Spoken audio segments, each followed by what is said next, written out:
Muito bom dia a todos. Hoje é dia de Quinta com o DG e nós vamos falar sobre o tema fraude à execução com a Letícia Maculan, minha amiga Itabelian, em Minas Gerais. Sejam todos muito bem-vindos. Toda quinta-feira, 7h38 da manhã, tem a nossa programação semanal, o Quinta com o DG. Anotem na agenda. E a gente traz aqui, basicamente, temas relevantes para o direito notarial e registral. Bom dia para Fátima, que já mandou um bom dia. Bom dia para Carla, que também chega por aqui.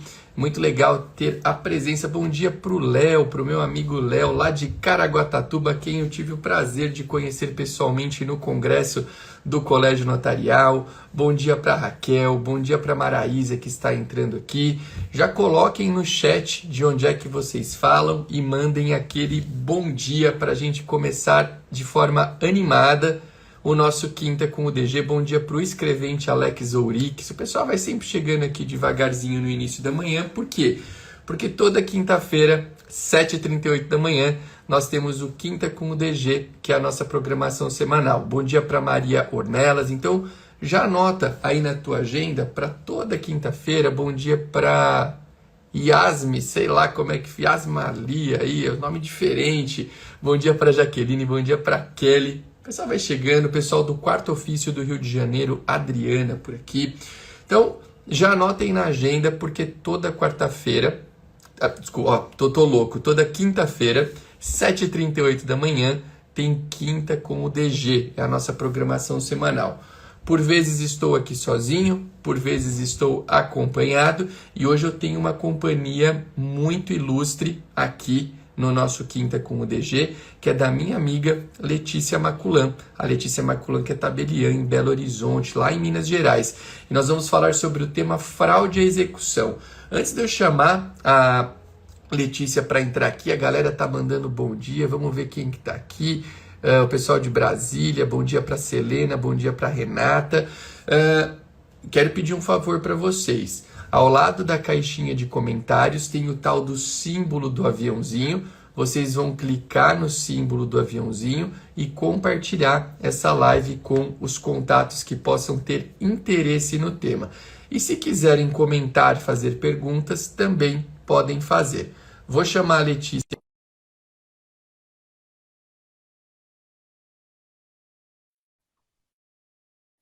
Deixando um bom dia para o Valdeci aqui também. Vamos lá, vamos liberar a entrada da Letícia. Vamos ver se vai dar certo. Agora deu. Olha ela aí, a nossa convidada ilustre do Quinta com o DG de hoje. Seja muito bem-vinda, Letícia. Bom dia. Bom dia, prazer estar com você aqui hoje. Tá me ouvindo direitinho? Tudo certo aí? Sim, te ouço bem, te enxergo muito bem. Ô, Letícia, obrigado, bom dia aí primeiramente, né? Muito obrigado por Bom ter dia. topado participar aqui da nossa programação semanal. Novamente, né? Você já esteve aqui, agora retorna De para novo. falar sobre um tema tão legal. Então, quero dar as boas-vindas para a Letícia, dizer que é um prazer ter você aqui, minha amiga. Seja muito bem-vinda. Olha, gente, é sempre um prazer estar aqui com o Arthur. Não sei se vocês sabem que ele chama Arthur. Todo mundo chama ele de DG, mas é Arthur. Pois é. É sempre um prazer estar aqui com você, viu, querido? E toda vez que você quiser, pode chamar. Não falta é tema, né? Eu falo com ele assim, gente do céu, o que é que a gente vai falar? Vou escolher o tema que tiver mais falado no momento. Mas esse aqui que a gente escolheu para hoje é um tema que me incomoda extremamente, sabe? Aí eu até escrevi um artigo, quem quiser ver o artigo, tá na revista do CNB. E aí a gente escolheu esse tema para hoje, né?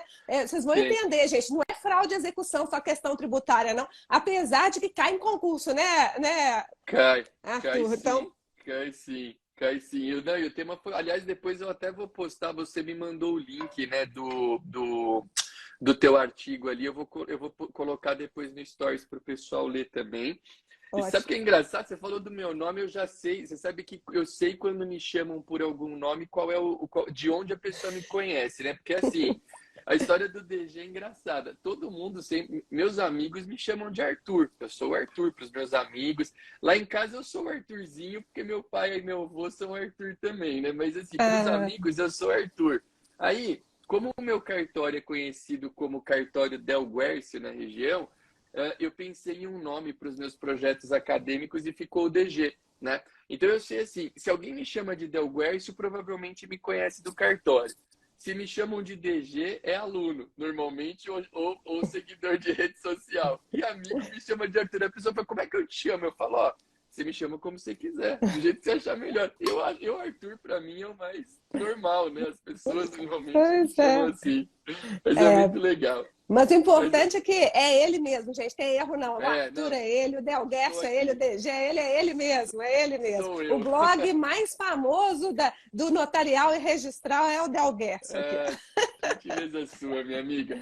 Pessoal, vamos lá, aproveitar a presença da Letícia aqui. Antes da gente começar a falar sobre o tema, e vocês vão entender, eu quero até contextualizar por que a gente falou nesse título da fraude à execução, mas eu quero pedir para vocês, eu vi que entrou um pessoal aqui depois que a gente conectou com a Letícia.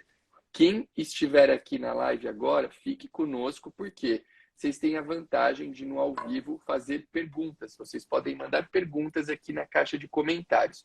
E a gentileza que eu peço sempre para o pessoal é o quê? Para a gente ter mais pessoas aqui interessadas nesse assunto, para que vocês cliquem no símbolo do aviãozinho aqui que está ao lado da caixa de comentários e que vocês compartilhem essa live com contatos que possam ter interesse no tema, tá? Não precisa ficar mandando para o avô, para a avó, a não ser que o avô e a avó sejam da área notarial e registral, mas manda para quem tem interesse, para a gente ter um público legal aqui, deixando um bom dia para o João, lá de Pindamonhangaba, cidade aqui do estado de São Paulo. Por que a gente está Só para eu falando? falar rapidinho, também os advogados, gente, advogados que atuam na regularização de imóveis, né, que também é o meu foco principal, também tem tudo a ver, viu, gente? Due diligence com fraude à execução, e a gente vai aprofundar no tema, segura aí a ansiedade, mas pode mandar o aviãozinho para os seus amigos advogados, porque isso aqui é assustador, digamos assim, esse tema é de assustar, viu? Pois é, a pessoa às vezes olha, né, e com certeza isso aqui aliás, eu acho que o público mais aderente a esse nosso tema, claro, isso aqui cai em concurso, isso aqui é importante para o cara que trabalha em cartório saber do que a gente está falando, mas se a gente fosse escolher um público para chamar do público mais aderente ao tema, é o advogado, porque isso aqui é um tema totalmente correlato com nome chique, né? Due diligence imobiliária, que para quem não sabe é aquela investigação que você vai ajudar o teu cliente a fazer para chegar à conclusão de que a aquisição que ele almeja fazer é uma aquisição qualificada como juridicamente segura. E a gente vai ver o perigo que é isso aqui que nós vamos tratar hoje. Por quê? Por que a gente escolhe falar em fraude à execução? Porque existem alguns institutos que visam preservar o direito de determinados credores. Existem credores que são protegidos por institutos previstos e existentes no nosso ordenamento jurídico. Então, o credor, claro, muitas vezes ele fica numa situação desconfortável, que é a situação de ver o seu devedor não pagando e dilapidando o seu patrimônio, visando fugir da obrigação do pagamento. A gente tem alguns institutos, como eu disse então, que visam proteger esse credor da dilapidação patrimonial por parte do devedor. E um desses institutos é a fraude à execução, né? Que é aquele instituto que visa proteger o credor naqueles casos onde você já tem uma ação ajuizada e o devedor começa a dilapidar o seu patrimônio, visando não pagar aquilo que deve para o credor. No direito brasileiro, nos últimos anos, vem se concentrando, quando a gente fala aqui de patrimônio imobiliário, vem se concentrando, isso tudo com origem lá na súmula 375 do STJ, um princípio que é o chamado do princípio da concentração na matrícula. Então, ou seja, qual que é a ideia da concentração na matrícula? É você opor ao terceiro de boa-fé única e exclusivamente aquelas demandas já ajuizadas, que aqui é o contexto que a gente trata na fraude à execução. Aquelas demandas já ajuizadas só podem ser opostas contra um terceiro de boa-fé a partir do momento em que elas estiverem averbadas na matrícula do imóvel. Isso era a essência da súmula 375. A súmula 375, que é jurisprudência, depois ela passou a incorporar o nosso direito com alterações legais que vieram sendo feitas e que foram corroboradas pela recente Lei 14.322, né, Letícia? 82. Eu sou 14.382, né? A 14.382, a famosa, né? Exatamente. Mas antes já tinha entrado em vigor a concentração dos atos na matrícula. Eu até tenho um artigo que fala só sobre isso, sobre a concentração dos atos na matrícula já está plenamente em vigor. E é isso que o Arthur falou, né, pessoal? Na 13.475, né, Letícia? Isso, né? Anterior. Que trouxe... É isso, né? E aí, só para a gente fechar, eu já quero passar de imediato a palavra para a Letícia.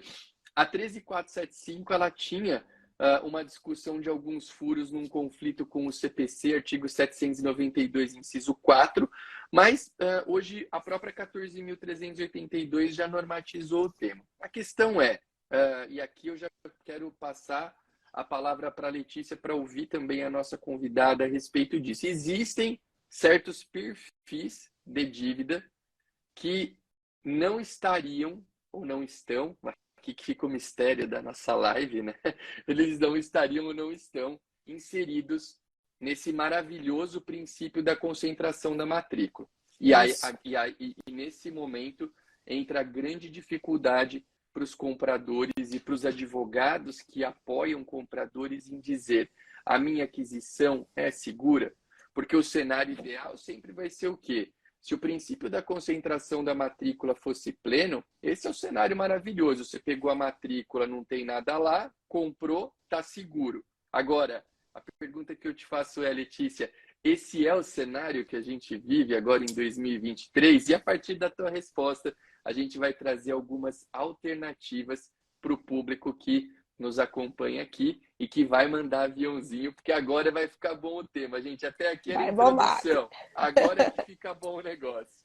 É isso aí. Minha amiga, conta pra gente. Vamos lá. Vamos lá. Primeiro, eu sou a Letícia Maculan. Quem não me segue ainda é maculan.letícia, né? E eu falo toda segunda-feira no Café com Letícia sobre questões relacionadas a regularização de imóveis. E na quarta-feira tem o nosso querido amigo que é o registrador de imóveis, Carlos Londe, também fala lá no Café com Letícia. Mas, esse homem é gente fina, hein, Letícia? Ele é. Esse Carlos Londe, nossa, eu gosto muito do Carlos. Esse cara é gente boa demais, gente. Ele é gente boa mesmo, né? Graças a Deus, a gente aqui em Minas, a gente tem uma turma maravilhosa. Aí ele também, eu não posso falar, porque São Paulo eu não conheço muitos registradores de São Paulo, né, pessoal? Eu conheço o pessoal do CNB de São Paulo, o pessoal também do Registro Civil, mas o pessoal dos imóveis de São Paulo eu não conheço, não. Mas, enfim, o pessoal do Registro de Imóveis de Minas Gerais, eu tenho que falar, eu sempre gosto de falar, é uma turma espetacular, uma turma que trabalha para poder viabilizar os negócios e por isso que eu acho que é importante a gente falar desse tema. Quem sabe a gente consegue mudar o que está posto, porque o que está posto aí é uma tragédia. Gente, a tragédia, presta atenção. Vamos lá. Eu fui procuradora da Fazenda Nacional, não sei se eu já falei isso com vocês, eu fui procuradora da Fazenda Nacional 14 anos, antes de passar no concurso aqui para o cartório do Barreiro, aqui em Belo Horizonte. E quando eu estava lá, né, ainda quando eu estava lá, como é que era a regra? Só para vocês entenderem o que mudou, porque mudou. E por isso que às vezes a gente não prestou atenção nisso, porque mudou e não teve um escarcéu. Devia ter tido, mas não teve. Então, como é que era? Isso tudo saiu lá do artigo 185 do CTN, que é o Código Tributário Nacional. Como é que ele era antes, né? Antes da alteração da Lei Complementar 118, que foi em fevereiro de 2005, mas entrou em vigor 120 dias depois. Como é que era antes no artigo 185 do CTN? Presume-se fraudulenta alienação ou oneração de bens ou rendas ou seu começo por sujeito passivo em débito para com a fazenda pública, por crédito tributário regularmente inscrito como dívida ativa em fase de execução. Tinha que estar em fase de execução, ok? E aí tem o parágrafo único. O disposto nesse artigo não se aplica na hipótese de terem sido reservados pelo devedor bens ou rendas suficientes ao total do pagamento da dívida em execução, em fase de execução. Então, se exigia que houvesse já a propositura da ação de execução. Combinado? Então, você entrava lá no site, né?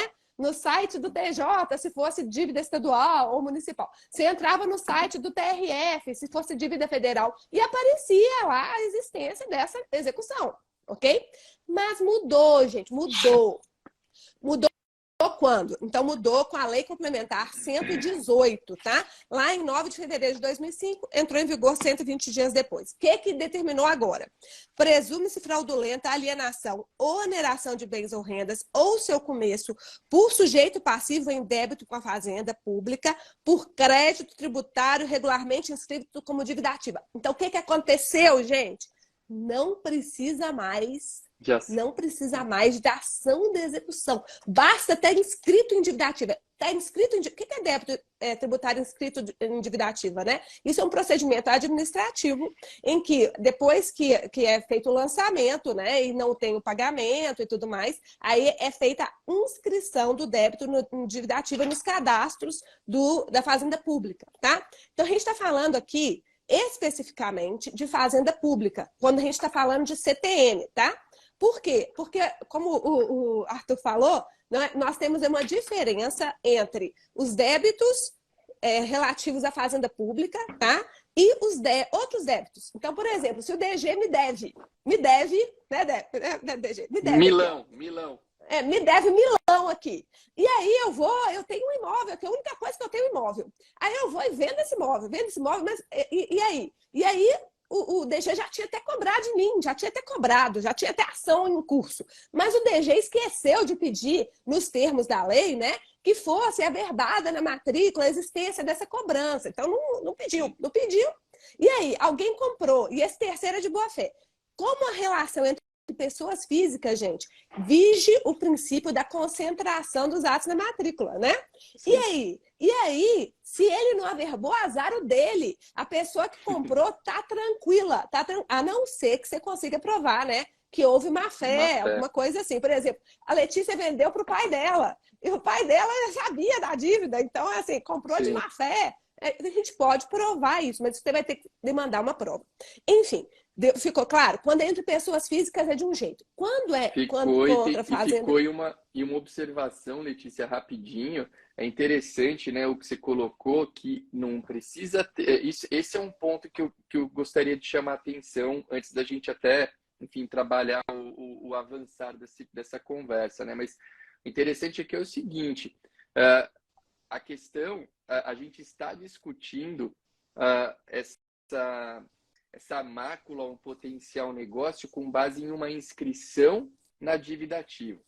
E a inscrição, a gente sabe, a gente acompanha até muitas vezes a atuação do poder público, ela pode acontecer com valores que, em tese, podem ser questionados, dependendo do perfil, porque a gente sabe que o poder público tem escalas, né? Você tem União, Estado e você tem município. E quando você entra no campo do município, muitas vezes você tem parâmetros que são adotados aí cada lugar tem um parâmetro para exercer esse trabalho da inscrição.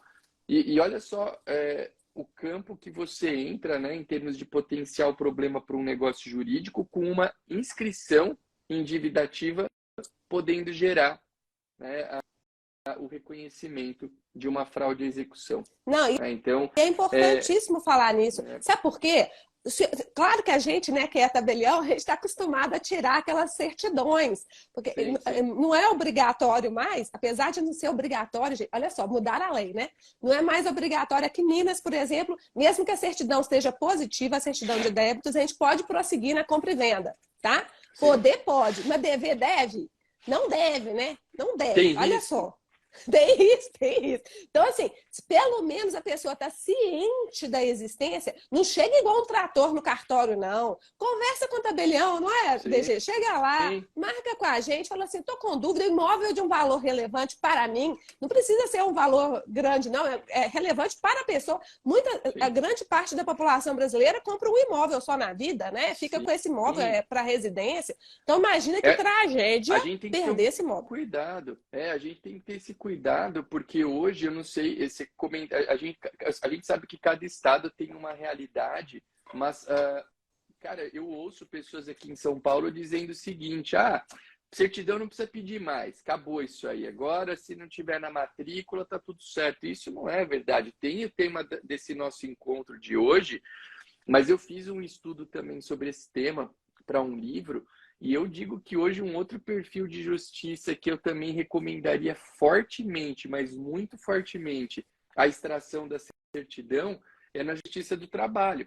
É lá na Justiça do Trabalho, porque ali, além da questão que envolve o protecionismo com o trabalhador, e a gente sabe que tem, existem alguns artigos que podem dar a entender que uma transmissão cujo credor aí tenha enfrente problemas na esfera trabalhista e isso não esteja, né, averbado, enfim, na matrícula, não siga a questão da concentração, isso pode trazer problema para o adquirente, né? Então, eu acho que é interessante, acho que um ponto que a gente pode, a gente vai avançar um pouquinho mais aqui na questão do fiscal, deixando mandar um bom dia para Carol Mosman, que mandou um bom dia aqui, nossa amiga em comum, né, Letícia? Isso Queridíssima aí, Carol. querida. Carol, que falei para Carol que eu estou fazendo propaganda dela para todo mundo. Se está entre as maiores autoridades do tema adjudicação compulsória extrajudicial no Brasil. É o tema quente do momento e a Carol está falando sobre ele com grande autoridade por todo o Brasil. Deixar um beijo para a Carol, que é uma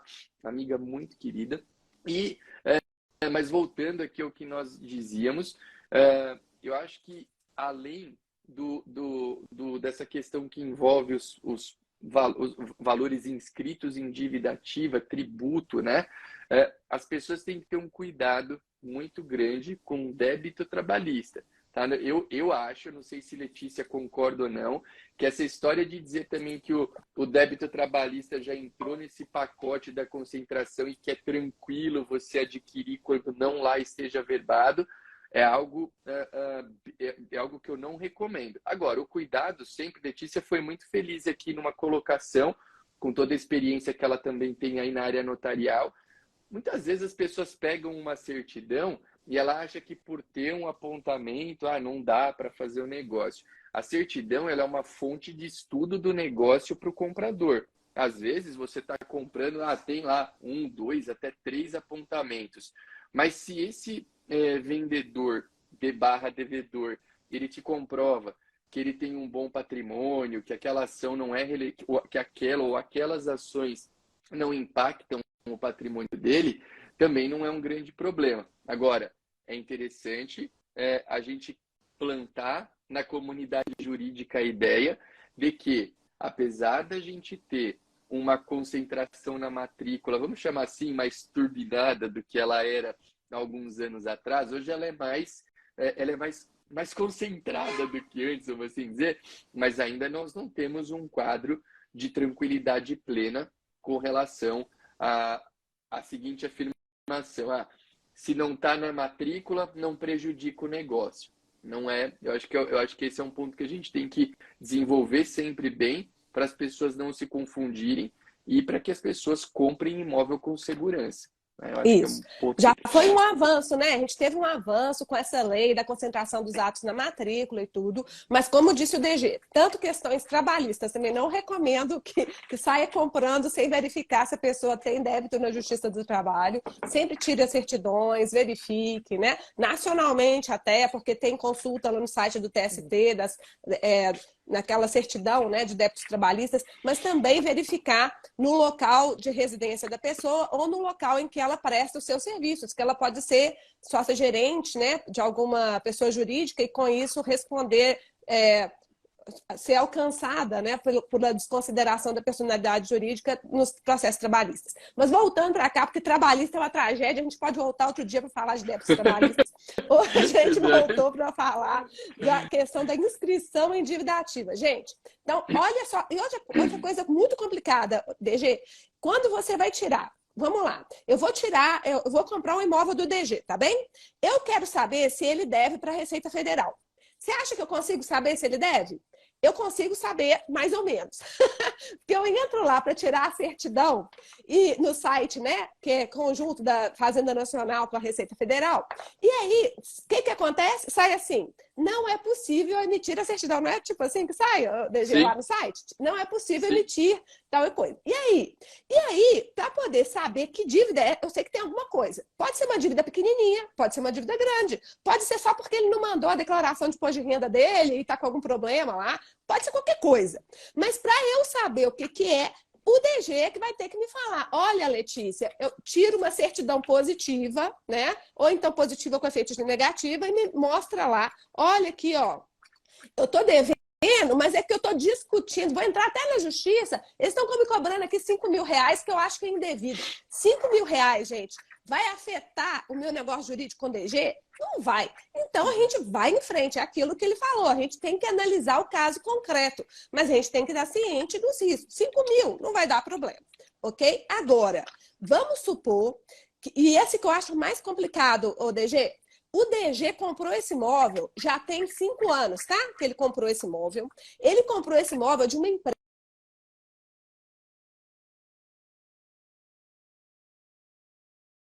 que estava parcelado, tá? Será que daí pode dar problema hoje em dia?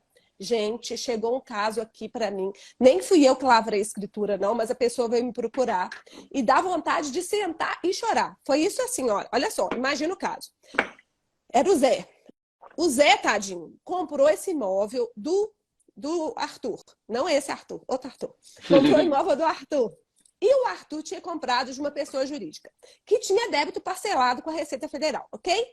Ok, o José, era um imóvel caro, o José até fez um financiamento para poder pagar, pagou tudo direitinho. E olha, detalhe, o Arthur estava limpo na praça, tirou todas as certidões do Arthur, fez a do diligence, estava tranquilo. Nome chique. Tranquilo. Mas aí chegou, passaram alguns mais anos, chegou lá para ele o quê? Chegou para ele uma intimação dizendo que o negócio dele estava sem efeitos perante a Fazenda Pública Federal. E aí ele teve que entrar com barra de terceiros numa execução fiscal. Olha só, chegou para ele. Porque, gente, está lá no artigo 792, parágrafo 1º do CPC, que a alienação em fraude à execução é ineficaz em relação ao exequente, tá bem? Ok, mas já falamos, não é tão simples assim no caso de não ser a Fazenda Pública. Mas no caso da Fazenda Pública, e esse caso foi... a pessoa estava assim, desesperada. Chegou lá no cartório desesperada. Eu falei, calma, vamos estudar, vamos ver aqui o que acontece, vamos entender. E aí, porque, gente, quando eu saí da Procuradoria da Fazenda Nacional, né, eu saí de lá em 2003, já faz muito tempo, né? 2003 que eu saí. Como é que era o entendimento? Como é que era o entendimento naquela época? Era o seguinte, tem até a jurisprudência do STJ também era nesse sentido. Para poder alcançar terceiro de boa-fé, teria que ter prova de que houve alguma má-fé. Então, terceiro adquirente vai ter que provar que houve... Desculpa. Vai ter que provar que houve má-fé, tá? Então, aqui, olha só. E mesmo em casos de sucessivas alienações, se você for procurar lá no STJ, você vai achar, por exemplo, esse RESP 162.419, ele foi julgado em 1998, outro dia, 98, né, DG? Outro dia. Foi o ano que eu nasci. Pois é. Foi o ano que eu nasci. Pois é, mas é novinho. Aí falava o seguinte, olha só. Fraude à execução em embargos de terceiro. A fraude à execução que autoriza a aplicação do artigo 593, inciso 2 do CPC da época, bem assim o artigo 185 do CTN, é aquela praticada pelo devedor ou por quem dela tinha conhecimento, quem adquire o bem depois de sucessivas transmissões, sem ter meios de saber a origem irregular, pode se valer do embargo de terceiro para afastar a turbação. Tá? Então, e falou ainda que o seguinte, que para poder atingir esse adquirente de boa-fé, só no caso de ação própria, entendeu? Era assim, mas mudou. Olha só como é que mudou. E mudou recentemente, né? Recentemente. Foi quando? Foi agora, quando foi julgado esse tema repetitivo 290, lá no STJ, em 2010. Tá? Em 2010. Foi julgado em 2010, tema repetitivo 290. O que falou? Olha só, qual que era a questão? questiona-se a configuração ou não de fraude à execução fiscal diante da boa-fé de terceiro adquirente em face da inexistência do registro da penhora do bem alienado, tendo em vista a tal da súmula que o DG já falou, súmula 375 do STJ. E o que o STJ veio dizer, gente? Olha a tese que foi firmada. Se o ato translativo foi praticado a partir de 9 de junho de 2005, data de início da vigência da Lei Complementar 118, que nós já lemos aqui no início, basta a efetivação da inscrição em dívida ativa para configurar a fraude. Gente, isso atrás, gente. Olha esse caso que eu contei aqui para vocês. Sabe por quê? Olha, sério, eu vou comprar um imóvel aqui do Arthur, tá? Eu sei, eu tirei todas as certidões do Arthur. Arthur tá limpo, tem nada, zero problema com ele. Mas o Arthur comprou dessa empresa, tem alguns anos que ele comprou dessa empresa, e essa empresa tinha algum problema lá, né?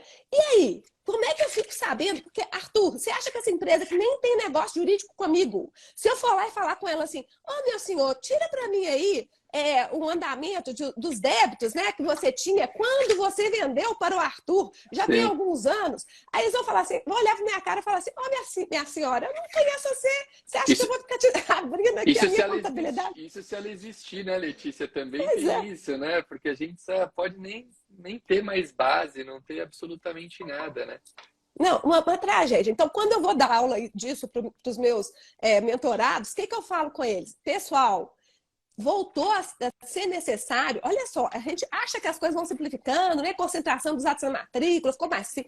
Não! Agora eu tenho que fazer uma investigação de toda a cadeia de negócios jurídicos num período razoável. Aí a gente fala assim, que período? Faz internária logo, aí faz de 20 anos. 20 anos, tá bom. Mas é que nem sempre é simples, né? Imagina, você vai fazer uma investigação vintenária. É o que você disse hoje. Você talvez tenha que contar com a boa vontade de pessoas que não vão ter. Não, o negócio é tão assim absurdo que merece, gente, uma revisão dessa lei. Não tem condição. Como é que a gente vai permitir que uma lei dessa... O pobrezinho do Zé que teve lá no cartório corre risco de perder, sim, o imóvel dele, que ele gastou tudo que ele tinha, fez financiamento, ficou lá e está desesperado. E pode ser que ele perca. Inclusive, ele perdeu os embargos de terceiro. Ele entrou com embargo de terceiro, falando que ele era terceiro de boa-fé. O que falou agora? Não se cogita mais de boa-fé. Gente, o entendimento do STJ agora é esse. Não importa se você tinha boa-fé ou não. Isso aí, para mim, O que importa é a dívida ativa. O que importa é a dívida ativa. É isso que está aqui, né? Então, olha só, vamos ver o que o STJ definiu, gente. Esse é aquele julgado que é o mais recente agora, né? Agora a gente vai falar... vamos falar agora... Isso começou em 2010. Aí a gente falou assim, será que isso vai colar, né? Mas colou. Se você pegar o julgado mais recente, que é agora, de 2020, temos aqui, ó, 2020.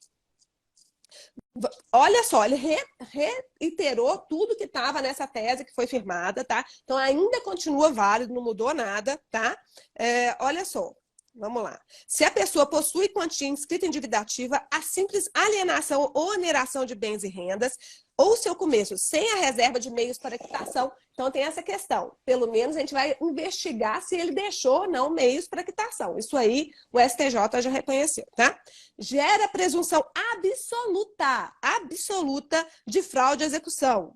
Isso em razão da natureza jurídica tributária da dívida existente para com os entes públicos, ok? Então, se foi depois de 8 de junho de 2005, quando entrou em vigor a alteração da Lei Complementar 118. Deu para entender?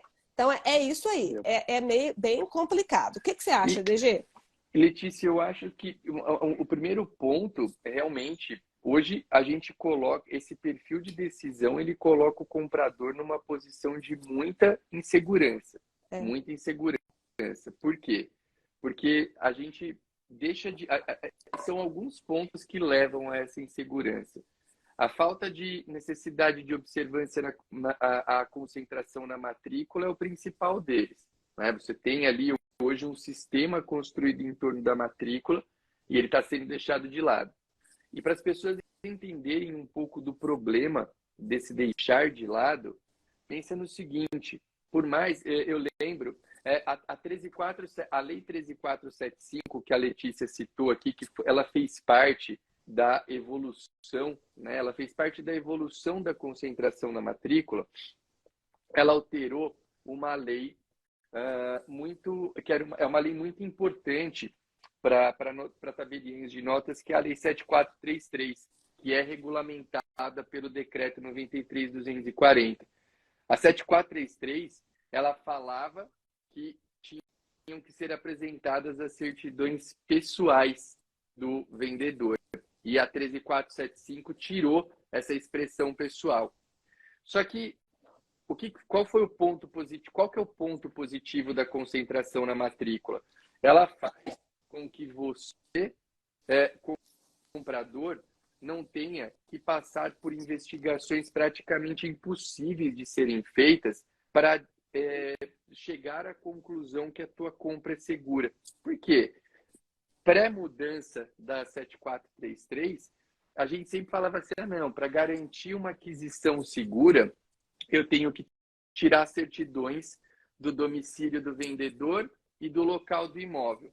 Mas essa afirmação, a meu ver, ela não era uma afirmação 100% verdadeira, por quê? Olha o meu caso, eu vou expor um pouco eu sempre gosto de pegar exemplos que a gente vive. Isso. Eu sou tabelião em Itacoaquecetuba, eu moro em Mogi das Cruzes, que é uma cidade vizinha a Itacoaquecetuba, e eu posso, sei lá, eu vou comprar um imóvel, eu vou vender um imóvel em qualquer lugar, na Riviera de São Lourenço, que fica em Bertioga, aqui perto. Legal. Então, o cara olha e fala, pô, o Arthur vai vender um imóvel na Riviera de São Lourenço, à época, né? Hoje você tem essa construção, mas eu vou pedir certidão ali em Itacoaquecetuba, onde ele trabalha, vou pedir certidão em Mogi, onde ele mora, e em Bertioga, que é onde está a Riviera de São Lourenço. Só que quem garante, ou quem garantia, por exemplo, quem poderia garantir que o Arthur, sendo amigo da Letícia, abriu alguns negócios em Belo Horizonte, e aí ele tem lá, em Belo Horizonte, um arsenal de casos para serem resolvidos por conta, sei lá, de uma lanchonete que o Arthur e a Letícia abriram ali num shopping de Belo Horizonte. Ninguém não tinha como garantir. E a concentração na matrícula, ela é boa por isso. Ela é boa justamente porque você, como o próprio nome diz, concentra em um único documento a tua fonte de pesquisa. Tá? Agora, as relações entre particulares, num primeiro momento, foram resolvidas pela concentração. Né? E hoje você tem um prestígio muito grande à averbação na matrícula. Observando casos, por exemplo, a gente acabou de falar aqui, Justiça do Trabalho. Justiça do Trabalho é bom você ter cuidado, né? E talvez valha o que eu vou falar agora. Mas aí você vem e tem esse perfil de entendimento balizado em lei, balizado em jurisprudência, dizendo que a mera inscrição na dívida ativa pode gerar a presunção de fraude à execução. E a gente sabe que a consequência da fraude à execução, o pessoal está pedindo até a decisão, depois Letícia coloca aqui, talvez, ou lê. Estou colocando aqui. Vou colocar aqui. Legal, boa. E aí, a gente tem a decisão dizendo que a mera inscrição na dívida ativa pode gerar a ineficácia do negócio. E o grande problema, até lendo aqui agora algumas perguntas que o pessoal tem feito, por exemplo, o Eli Marques, como se pesquisa a exigência da inscrição da dívida ativa? Acho que como se pesquisa a inscrição, né? Talvez ele tenha optado aí por dizer. O grande problema hoje é justamente como pesquisar a inscrição em dívida ativa em nome daquela pessoa que você está negociando.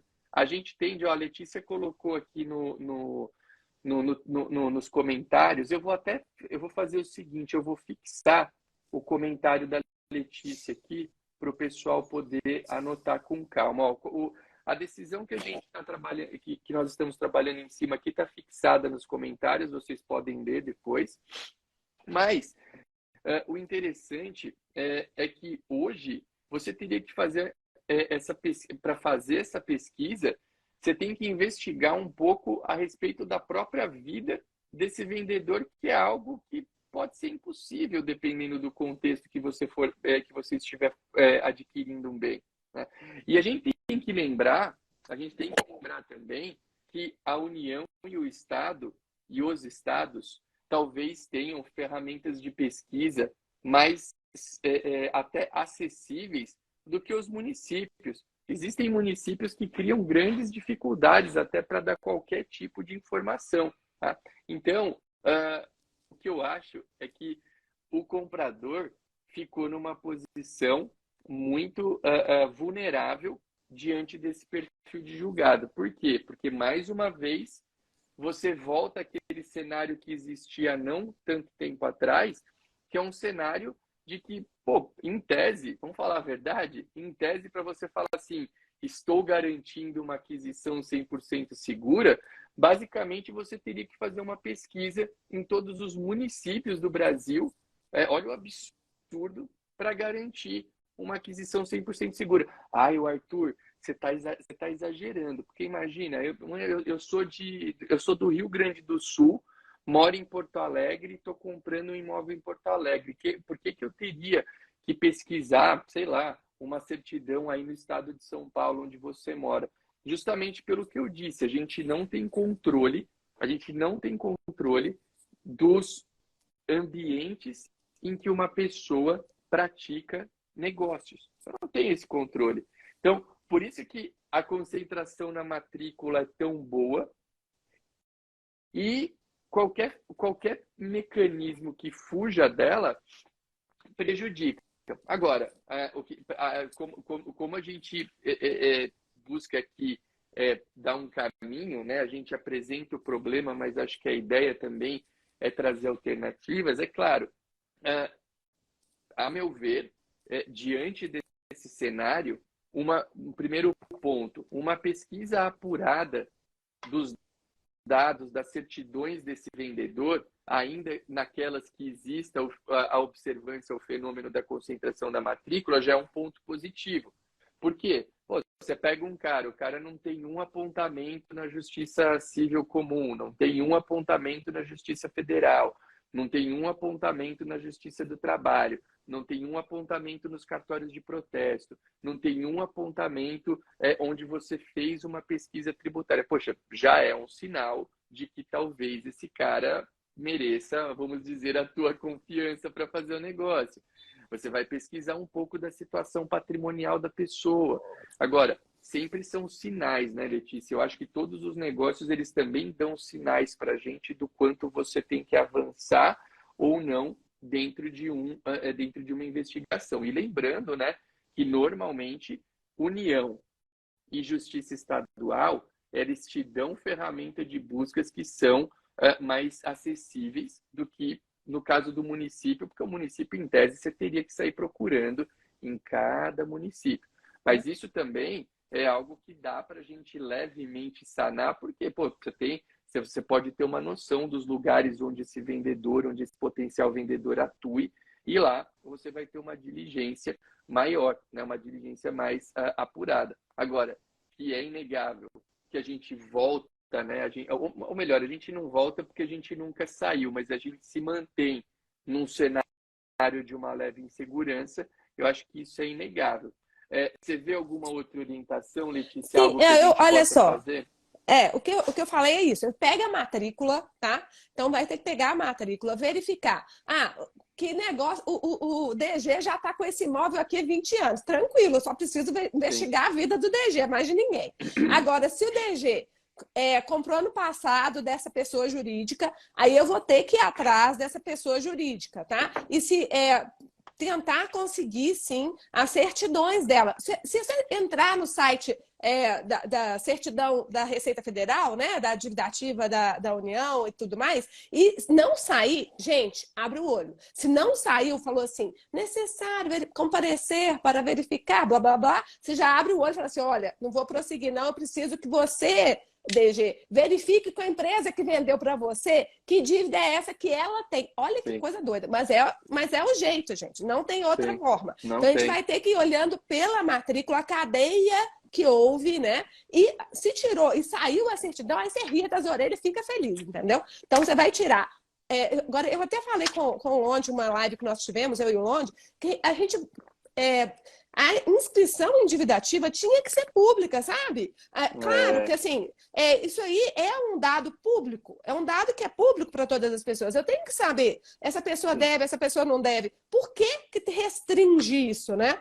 Fica muito difícil da gente analisar. E, às vezes, se essa pessoa jurídica não quer falar para o DG o que, que ela deve, eu não ia comprar. Quer dizer, o DG ficou agarrado lá. Tem muita gente até aqui falando, Letícia, dessa ideia que você conversou com o Carlos Londe. Muita gente falando aqui, ó, por exemplo, a Lucimara. Deveriam ter um sistema integrado de consulta da União dos Estados e dos Municípios. Alguém mais em cima ali colocou algo num comentário que já rolou muito, falou assim, poderia obrigar também o poder público a verbar na matrícula, é uma outra alternativa.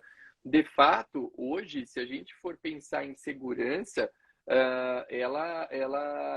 você pensando em segurança, ou segurança, depende como você queira chamar, tudo que você pudesse concentrar num único lugar e dar publicidade é sempre melhor, né? A pergunta do Alex aqui é legal. Positiva com efeito de negativa é sinal de alerta? É sinal de alerta, porque a positiva com efeito de negativa é sinal de que provavelmente existe um débito, esse débito foi parcelado, houve alguma negociação, mas o cara está pagando. Para a certidão positiva com efeito de negativa virar negativa, basta ele não pagar, né? Então, eu acho sim que quando você se depara com um perfil de certidão desse, veja, todo negócio tem as suas nuances e tal. Mas, cara, se você quer uma proteção integral, qual que é a pergunta que você tem que fazer num caso desse? Qual foi a negociação que você fez para a tua certidão ser positiva? Eu devia, sei lá, 50 mil e estou devendo agora, fiz um parcelamento. Tá bom. Não, eu devia 50 milhões e está parcelado. Bom, aí você tem... Gente, são só comentar um diferentes. caso que vocês não vão acreditar. Eu falei com vocês, eu fui procuradora da Fazenda Nacional há 14 anos. Eu tenho muitos amigos que são da área, né? Então, uma auditora da Receita Federal me ligou, falou, Letícia, achei o apartamento dos meus sonhos, pode lavrar a escritura. Aí eu nem perguntei nada, porque eu sempre tiro as certidões mesmo, né? Aí fui tirando as certidões e falei assim, da Receita você já tirou, né? Porque ela trabalha da Receita. Né? Aí ela assim, Letícia, sabe que não? Gente, e não é que o danado da pessoa que estava vendendo para ela, essa pessoa devia para a União alguma coisa por volta de 3 milhões e o imóvel valia mais ou menos 2 milhões. Aí ela desistiu do negócio. Então, gente, tem que verificar. Santa Letícia, né? Porque tem gente que não faz. As pessoas às vezes ficam com essa história de concentração e não faz nada, né? Pois é, e ela é auditora. Então, eu tenho que falar para vocês, porque não é uma coisa assim que todo mundo vai esperar, né? Não, essa pessoa aqui é devedora. A pessoa que é devedora não tem cara de devedora, não, gente. Às vezes é o contrário, né? Ô, Letícia, você falou um negócio agora. Eu gosto sempre de trazer casos da vida real para a galera ver como hoje em dia as pessoas são, né? Eu vivi um caso no cartório na sexta-feira passada. Eu não estava no cartório, eu estava em Campos do Jordão no congresso do Colégio Notarial. Aí o Henrique, que é um escrevente super querido, super antigo, lá me ligou. A pessoa, isso tinha cheiro, né? Cheiro de pessoas querendo, né, simular uma situação. Chegou uma pessoa no cartório sexta-feira, 3h30 da tarde, querendo fazer uma escritura na hora, urgente, porque estava de passagem na cidade, aquele rolo, né? E aí, a hora que a gente atende lá no cartório, a gente tem a estação de atendimento e a gente tem uma tela, um monitor de computador que permite você virar para, às vezes, mostrar algo que você precisa mostrar para o cliente que está ali, ele não ter que ficar passando por trás da mesa, né? E a hora que essa mulher, o Henrique falou, não, tudo bem, vamos ver, dar uma olhada. Aí o pessoal já é experiente ali. Ele falou, deixa eu dar uma olhada aqui, só como é que estão as certidões da senhora, para a gente, enfim, dar uma avaliada nisso e tal. E ele já virou assim, tinha os dados dela na matrícula, a vendedora, e ele já entrou no site do Tribunal de Justiça aqui de São Paulo para fazer uma pesquisa. Menina, essa mulher armou um barraco ali no cartório porque ela disse que ele invadiu os direitos que ela era estudante de direito e que ele estava invadindo a vida íntima dela, ferindo preceitos da LGPD ao fazer uma pesquisa dela que ela não permitiu que ele fizesse. Então, olha que loucura. Você deu essa recomendação da pesquisa que é super válida e tal. E eu lembrei na hora desse caso, eu falei, gente, olha só, hoje em dia tem gente, as pessoas querem arrumar confusão até com isso. Claro que ali nós estávamos diante, certamente, eu não tenho, a mulher foi embora esbravejando, não fez a escritura, mas ali certamente era um caso de alguém que estava querendo fazer algo não tão bacana, vamos assim dizer, para não ter que usar uma palavra mais forte. Mas, efetivamente, a gente está caminhando aqui para a reta final do nosso encontro. Eu acho que a ideia que a gente tem que sair desse encontro aqui que a gente proporcionou para os nossos seguidores é a seguinte: a concentração na matrícula, ela existe, né? Isso é fato. Tem a súmula 375, tem a lei 14.382 que chancelou e ratificou um processo que vinha se desenhando. Inclusive, a lei 14.382 foi muito boa, porque ela previu aquela situação não avaliada pela 13475, que era do artigo 792, inciso 4 do CPC, que dava a impressão que ações não averbadas poderiam ser opostas contra um terceiro de boa-fé, e ela resolveu essa questão. Então, hoje a gente tem um quadro de concentração na matrícula que é muito bom. Porém, eu acho que o principal recado é que esse quadro não é absoluto. Existem perfis de débito que demandam um certo cuidado. Nós falamos do débito trabalhista superficialmente e aprofundamos nas dívidas inscritas em dívida ativa, que essas sim merecem um cuidado muito grande, não só da pessoa que você está adquirindo, como também das pessoas que antecederam esse indivíduo na cadeia de proprietários. Gostei o prazo que você sugeriu, aí um prazo de 20 anos, é um prazo muito, muito interessante para garantir uma aquisição segura. E eu digo, aí a gente até falou aqui, quais alternativas eu posso dar? Uma das alternativas que a gente falou é fazer essa pesquisa no nome que seria a volta da pesquisa das certidões pessoais, para ter uma noção do quadro que aquele indivíduo tem e para ver se você tem sinais que a sua aquisição é potencialmente problemática. Então, para resumir, tem concentração na matrícula, mas ainda é uma excelente medida eu sempre, isso eu tenho falado com muita frequência. A gente tem que prestigiar a concentração na matrícula, sim. Mas eu não posso fechar os meus olhos e dizer o seguinte: não, ela existe, eu estou protegido. Eu não estou. Então, qual é uma boa medida?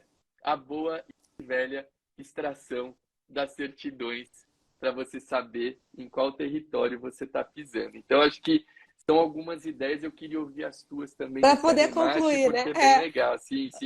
Olha, o que está dando aqui o bochicho aqui no grupo, o Américo, beijo, Américo, perguntou aqui, ó. Certidão positiva com efeito de negativa. A adimplência não vale a data da escritura ou contrato de financiamento? Américo, olha só, esse caso do Zé que eu contei, que é essa tragédia, na época que o anterior, né, o Arthur, tinha comprado da pessoa jurídica, ela tinha a certidão positiva com efeito de negativa. Por quê? Porque ela tinha um parcelamento em curso. Mas a danada da pessoa jurídica, assim que vendeu o imóvel, o que ela fez? Parou de pagar. Parou de pagar. Gente, se você para de pagar, enquanto o parcelamento está em curso, está suspensa a prescrição. Não corre prescrição, não, né? Vai começar a correr a prescrição depois, porque ela reconheceu que devia, então foi interrompida a prescrição, ela continuou pagando, então, né, não tinha que falar em prescrição, por isso que a gente tem que falar que a gente tem que retornar pelo menos 20 anos na cadeia da matrícula, para você ficar garantido de que, não, nesse período todo estava liberado. Aqui, então, olha, mas não é assim uma tragédia completa, não. Calma. Nesse recurso especial 1820873, esse aqui é de 2020, ele falou o seguinte, ele reiterou o que estava naquele outro que eu deixei, que está até salvo aqui, ó, 141.990, que foi o anterior, né? Que foi o que deu origem ao tema tema repetitivo 290, foi esse recurso que ficou fixado aqui. Mas nesse recurso de 2020, o que o STJ falou? Que é necessário averiguar se a pessoa que vendeu deixou bens suficientes para poder arcar com a dívida. Se for o caso, está tranquilo. Então, a gente tem que verificar no caso concreto mesmo. Então, a importância do corretor, a importância do advogado que lida com direito imobiliário, a importância dos tabeliães, gente. Porque, imagina, se chega alguém lá no meu cartório e fala, Letícia, tirei tudo, esses documentos aqui, estou satisfeita, estou feliz aqui, está tranquilo? Eu tenho que falar com ela se ela está tranquila ou ela não está tranquila, não é, DG? Além de verificar as indisponibilidades. Ontem, gente, vocês não acreditam, ontem, eu estava para fechar um negócio milionário. Eu não, né? A pessoa aqui no cartório. Um negócio milionário. Eu só estava fazendo a escritura. Aí estava eu aqui bem feliz, né? Escritura. Posso gerar? Posso gerar? Fui tirar a indisponibilidade, porque a gente já tira a indisponibilidade antes, mas a gente tinha tirado um dia antes e estava negativa. Aí eu fui tirar a certidão de disponibilidade na hora positiva. Ai, meu Deus. A gente tem por isso que a gente tem, quem que tem que ter cuidado? Tabelião, advogado, mas as partes também têm que colaborar nesse processo. A Priscila, que é nossa amiga aqui, tabeliã em Cajamar, super querida. Olha, a Priscila falou um negócio que, infelizmente, acontece pra caramba. O problema é que muitos usuários nos procuram quando já pagaram o preço. O cara paga tudo, faz um contrato sem vergonha, dá um dinheirão, e aí o cara chega no cartório com o imóvel pago. Eu vim fazer a escritura. E aí, ele vai fazer a escritura quando você vê o vendedor tem problema, a cadeia de proprietários tem problema. Então, por isso que eu acho importante, sabe, Letícia, esse trabalho que eu sei que você tem, eu faço, todo mundo faz. A gente tem, mais do que atuar em casos pontuais, a gente tem que fazer um trabalho de conscientização das pessoas. Por quê? Às vezes a própria Lucimara pôs aqui, a pessoa está lá na empolgação, aparece um negócio que aparentemente é um negócio de ouro, o cara paga, ele não pesquisa, ele não contrata um advogado para auxiliar, ele não contrata o cartório, porque o advogado, eu sempre falo, cara, advogado é figura obrigatória na aquisição imobiliária? Não, mas é uma figura que ajuda muito, né? As pessoas falam, o cartório ajuda também, claro, mas você ter um advogado atuante, um advogado com conhecimento apoiando numa aquisição imobiliária é uma garantia adicional, né? O cartório e o advogado trabalham em prol de um mesmo bem comum, que é a aquisição segura. Então, as pessoas que estão aqui, advogados, notários, registradores, colaboradores de cartórios, pessoas que querem ser tabeliães e registradores, é muito importante que cada um de vocês faça um trabalho de conscientização na sua comunidade. Sabe, escreve um artiguinho, faz um post no teu perfil. Por falar nisso, tem artigo. Eu vou mandar para vocês. Sobre esse tema de hoje, a gente escreveu. Quem gosta de falar disso é meu amigo Paulo Hermano. Ele fala assim, Letícia, quando a gente fala é opinião, quando a gente escreve é doutrina. Então tem que escrever. Tem que escrever para poder conscientizar o pessoal. Gente, é um trabalho de conscientização. A gente tem que ir para essa linha, porque as pessoas muitas vezes negligenciam com a aquisição imobiliária.